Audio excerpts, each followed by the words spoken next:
Ravens Wrap is sponsored by Bud Light, jctickets.net, Geico Insurance, Dunaway Furniture, Ocean City Golf Club, RussellStreetReport.com, Comfort Inn Gold Coast, Holiday Inn Express, BuyAToyota.com, your official site for Toyota deals. The original Green Turtle, hosted by the Blue Ox Bar and Grill.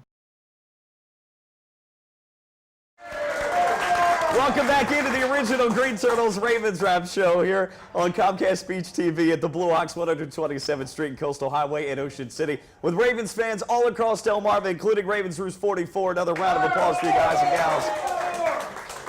Of course, we invite all Ravens fans down. We want to see you here at the awesome Ravens Room. If you haven't been here, you got to check it out. They've done a great job decorating this place up. An opportunity to take a lot of great pictures, enjoy food and drink specials. Also, we've got tickets, Ravens tickets from jctickets.net, and we've got a drawing coming up in a couple of weeks for a game against the Carolina Panthers, former playoff team from last year. And we've got that drawing amongst all my papers, if I can find it. The drawing date coming up on our fourth show on September 24th, that is. We also have Bud Light prize packages and hotel stays as well. So if you're watching outside of the Ocean City area, for instance, you can enjoy a great weekend down here by winning. So I hope to see you down here most Wednesdays, 7 o'clock. Want to thank our sponsors, of course, the original Green Turtle, the Blue Ox Bar and Grill, Comfort Inn Gold Coast, Geico, the Ocean City Golf Club, RussellStreetReport.com, the official website of the Ravens Wrap Show, jctickets.net, as we talked about, Holiday Inn Express at Northside Ocean City, right next door to us, Donaway Furniture at BuyAToyota.com. Don't forget to check us out on Facebook. Like us, Ravens Wrap at the Blue Ox. I'm Mike Bradley from The Fan in Baltimore, also locally mornings on 92.7 WGMD from 5 to 9. To my left, OC Local, former Lehigh College player John Gehring. And to his left, Steve Slaza making his first appearance this year, former coach and Roost member. Welcome back, Steve.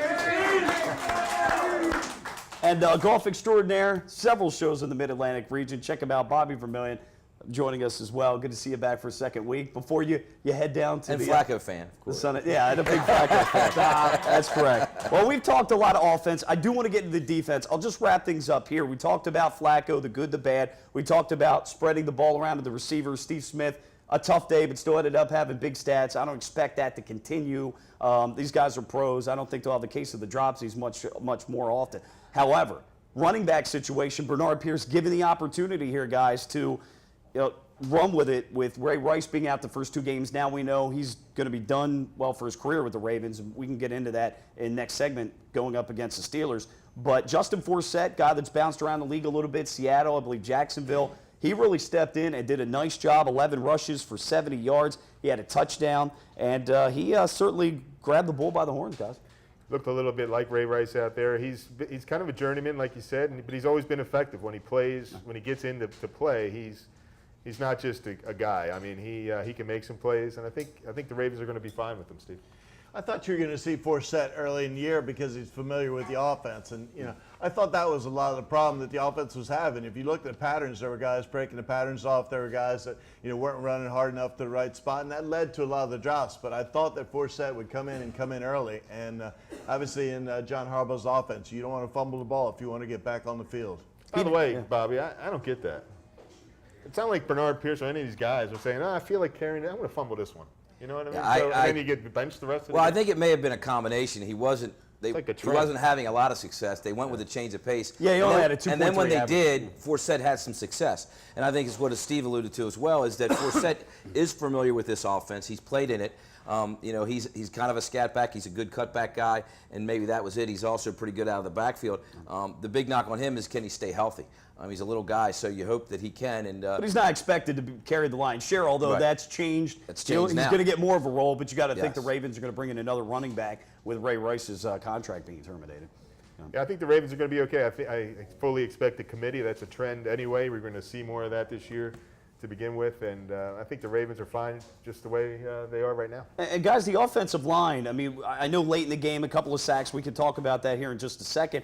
But when they did run the ball, or when they committed to running the ball, Steve, they did a good job. It's good to see us finally get some holes. The backs did a nice job. And, all in all, not perfect, but pass protection, all in all, pretty good. I thought Monroe, who had a maybe a sketchy preseason, did well. And Rick Wagner, the right tackle, that guy everybody was looking at, I thought all in all held up well. We'll talk about those last couple of plays. I don't think it was all on him, by the way. But I thought the offensive line was much improved. Zudu was the only guy I expected to see more of. A couple times there's one play he missed 2 blocks on, and the last sack they came right up the middle. But overall you can just see the whole line is moving better, and this scheme fits the people we have, whereas we're not trying to force these guys into a scheme that doesn't work for them. I don't think, though, the Ravens, Bobby, can afford to leave Bernard Pierce in the doghouse. That might be out of necessity, but he's going to get another opportunity come hook or crook, I got to think. I definitely think he'll get another opportunity, and I think he'll play against Pittsburgh be a pretty big part of that role as well. Although, if Forset's hot and he stays hot and he's running the football well, then they're going to go with the hot hand. So it'll be interesting to see how the carries break down. But as far as the offensive line goes, one of the things that was impressive, they looked okay, but they also were playing a very good front. One of Cincinnati's strengths is their defensive front, and they did a decent job. I would have like we said earlier, I would like to see the Ravens run the football more. We could have maybe saw more in the first half. But overall, I think they did a pretty good job. Just 2 quick points on Rick Wagner, guys. I watched some of the tape before I came here. On the second to last play, they lined up Wallace Gilberry, the defensive end, at defensive tackle and looped him around. So the defensive end or the defensive tackle shifted to defensive end. Gilberry moved inside, and he looped around, and basically there was a double team, and he just kind of hit himself and got the edge on Wagner. So it was a good design as much as, well, Wagner didn't do a good job there. I think it was half and half, so I wouldn't completely put that on him. And then the other play we talked about in the last segment, Joe needed to, in my opinion, shift the line to the right, slide the protection, or you could also argue that maybe Kubiak could have kept the back in there and gone 4 wide instead of 5 wide. When you're fourth and, was it 4th and 19? It was -4 on the first play, but it was 4th and long. You're in a tough spot anywhere, though, because they know you're going to throw the ball, John. I mean, I think at this point you're going to, if that's who Joe is, like you're saying, I think we need a running back in the backfield at all times. I mean, if we can't check out of a play, then we need a personal protection. Or adjusted protection, yeah. All right, guys, let's move to the defensive side. We talked a lot of offense. Ladarius Webb did not play in this game. We were very concerned. Jimmy Smith hadn't played much of the preseason. Asa Jackson, okay. Shockey Brown, I don't think anybody had confidence in him. Derek Cox, we signed him, we cut him, we re-signed him, then we cut him, we put Toussaint on the roster. What's going on here? At the end of the day, I mean, outside of the one play, we'll talk about that in a second, Steve, they weren't great. They could have been worse, I guess. For the most part, they didn't give up the big play, but ultimately they gave up the play that cost us the game. They were better than you thought, all but 48 seconds. And unfortunately, in the league of mediocrity, or a league of where everybody is equal, that's what matters. Those 48 seconds made the difference between the win and the loss. But it's funny, you don't think in professional sports that emotion is really going to matter. But then you have Shockey Brown. Oh, I'm going to shut him down. No, you're not. Nobody shuts down A.J. Green. If you played 10 yards off and just kept him in front of you and limited him to 20 or 30 yards, you end up winning that game. Or even if the safety ends up making the tackle that he missed twice. If you hold them to the 20, they're not going to score. They would have kicked a field goal. You would have come down and tied the game up. But, overall, I thought defense did a good job of bend and break. But it's like John said, where was Haloti Ngata? Where was Terrell Suggs? Terrell Suggs made one play. Where was Elvis Dumerville? You just didn't see those guys. And granted, they were running the scheme. They were doing what they should have been doing. But I thought you could have blitzed them. I thought you could have come some pressure. Well, the rookie center, we talked about that. They used organized chaos, Bobby, last year in the home game against Cincy. It worked great. Granted, the corner situation, pretty tough here, so I guess you could use that a little bit of an excuse. But you could also say, hey, let's help him out by getting to the quarterback. But I thought Hugh Jackson had a good game plan. And it actually was reminiscent of Jay Gruden's offense. A lot of quick hitters, and screen, pitches. Yeah, and they took advantage of our aggressiveness and used it against us. I still don't get, though, how on 3rd and 10, a screenplay. Wide receiver screens. The number one, whether it's wide receiver, any screen is the number one play against for a 3rd and long. How did they give that up? I think they gave it up twice in the game. How? Yeah, they gave some big plays up on the screens, and both from the wide receiver position as well as the backs. Also, I just thought that they protected Andy Dalton better than we protected Joe Flacco, and we didn't have a sack in the game. So that says something. And I thought Andy Dalton played pretty well too. You alluded to it. Hugh Jackson did a good job, I think, for the most part, calling a conservative game. Although on a couple 3rd downs when he had Andy Dalton run that one time, I thought he kind of gave us a break. I mean, like, what are you doing? You're not even trying to get the ball to A.J. Green. And then the one big play that they had obviously put the nail in the coffin. But overall, our defense played well. They kept them out of the end zone, which was a good thing. They kept us in the game. They did have some success moving the ball on us, and they changed field position, and that hurt us particularly in the first half. Yeah, and when you these screens, there's just a loss of discipline. I mean, these guys, and we're talking about some of the veterans, as you mentioned, Steve. There is no designed offensive play where you just run straight to the quarterback. So for us not to identify a screen, because it starts with the defensive line, you just need to get in the way. Haloti not a bat at a screen pass down. You saw the Bengals bat one down too. You just can't keep running. You need to get in the. You have to identify a screen and just get in the way, in between the quarterback and the running back or receiver, we used to be or the great. tight end, and get that done.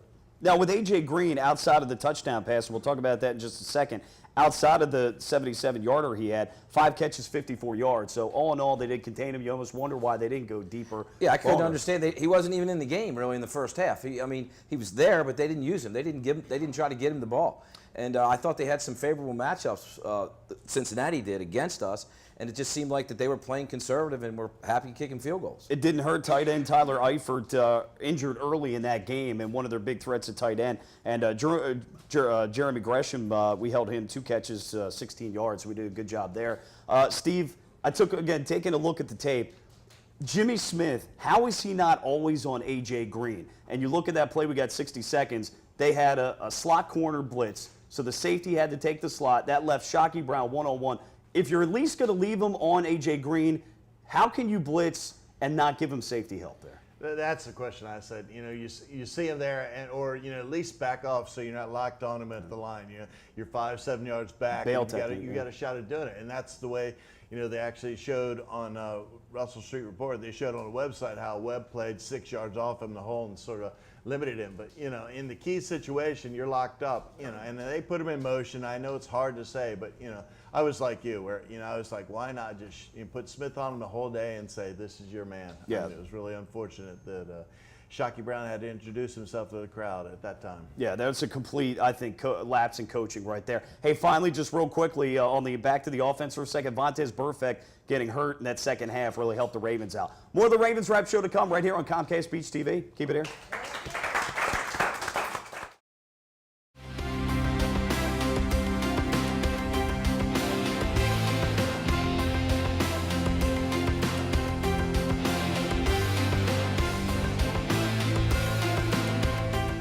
In April 1959, Art Wall won the Masters, edging out Carey Middlecoff and Arnold Palmer by finishing birdie, birdie, birdie, par birdie. 1 month later, Ocean City Golf Club celebrated the opening of their first 18 holes. That course has been transformed now into one of the most scenic golf layouts on the East Coast. Come experience 36 of the most beautiful and challenging holes you'll find anywhere.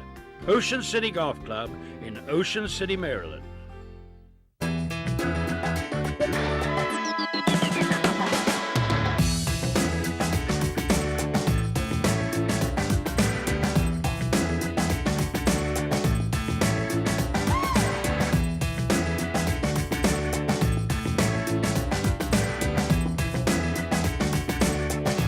Come see us at Blue Ox.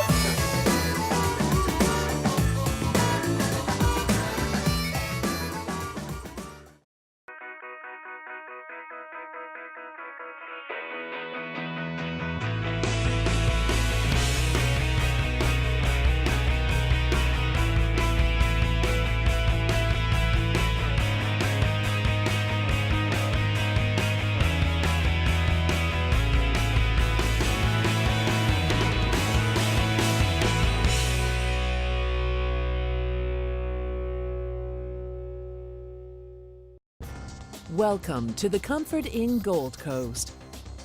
Conveniently located just 1 block from the beach and adjacent to shopping at the Gold Coast Mall and the movie theater. Newly renovated and open year-round with a marvelous bayfront view. Visit us on the web at comfortgoldcoast.com and see our hot deals and great golf packages, or simply call our direct reservation line to plan your stay.